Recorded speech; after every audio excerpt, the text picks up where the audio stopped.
এই ভিডিওর উদ্দেশ্য কাউকে আঘাত করা নয়, বরং ইতিহাসের কিছু গুরুত্বপূর্ণ বৈষম্য তুলে ধরা। সকল ধর্ম ও জাতির প্রতি আমাদের সম্মান রয়েছে। জঙ্গি শব্দটা শুনলেই আপনার মাথায় প্রথমে কি আসে?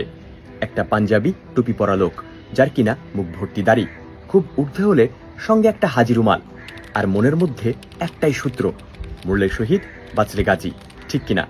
কিন্তু পৃথিবীর ইতিহাসে সবচেয়ে বড় হত্যাকারী তথা জঙ্গি আসলে কারা? এদের মধ্যে আদৌ কোনো মুসলিমের নাম আছে কিনা? আসেন জানি। চেঙ্গিস খান 4 কোটির বেশি মানুষ হত্যা করেছে, যা পারস্য, মধ্য এশিয়া, ইউরোপ যেখানেই গেছে ধ্বংস আর মৃত্যুর ছাপ রেখে গেছে। চেঙ্গিস খান নামের শেষে খান শুনে আবার মনে করেন না যে সে মুসলমান ছিল।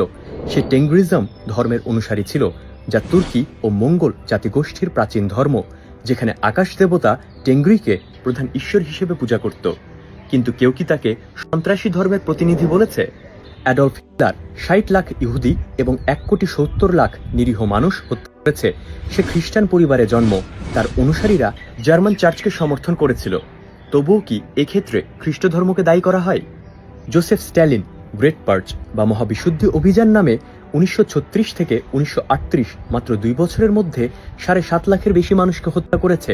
সে ধর্মে বিশ্বাস করত না, কিন্তু তার শাসন ইউরোপের অংশ। তবুও কি ইউরোপিয়ান সভ্যতাকে বলা হয় খুনিদের সভ্যতা?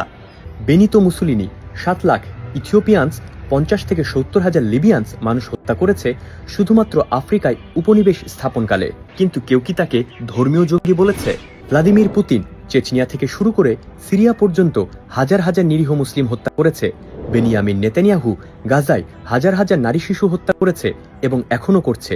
জর্জ বুশ ও আমেরিকা ইরাক, আফগানিস্তান, সিরিয়া, লিবিয়ায় 50 লাখের বেশি মানুষকে হত্যা করেছে, যার বেশিরভাগই মুসলিম।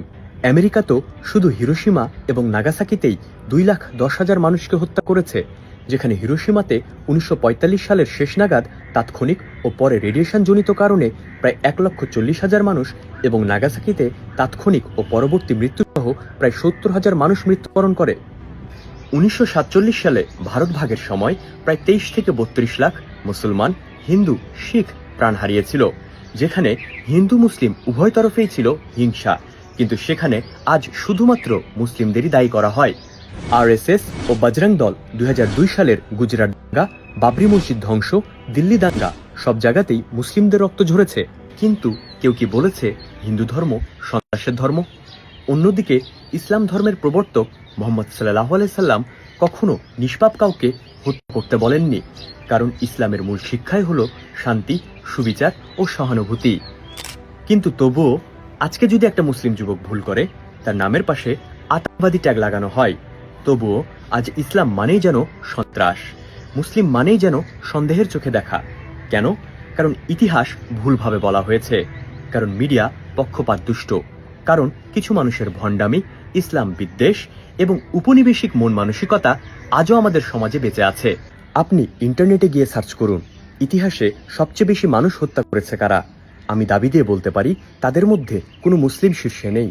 কিন্তু তবুও ইসলামকেই আতঙ্কবাদী ধর্ম বলা হয়। এটা কেবল অবিচার না, বরং এটা এক প্রকার ষড়যন্ত্র। এটা মুসলিমদের বিরুদ্ধে এক প্রকার তথ্যযুদ্ধ। তবে এ যুদ্ধের জবাব দিতে হবে, নিশ্চয়ই দিতে হবে, যা যুক্তি, ইতিহাস এবং সাহস দিয়ে দিতে হবে।